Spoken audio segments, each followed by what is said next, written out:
How to turn on push notifications on iPhone Uber driver.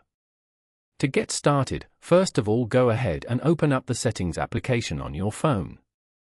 Once you're here, scroll down and go to Notifications.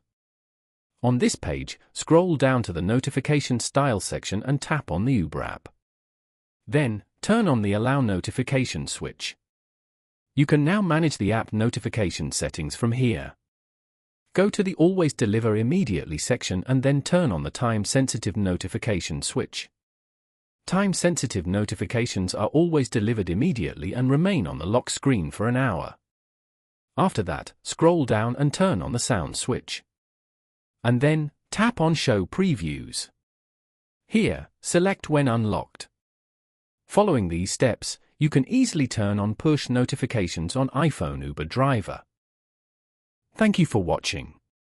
Please leave a like if this tutorial helped you, or leave a comment below if you have any questions related to the video.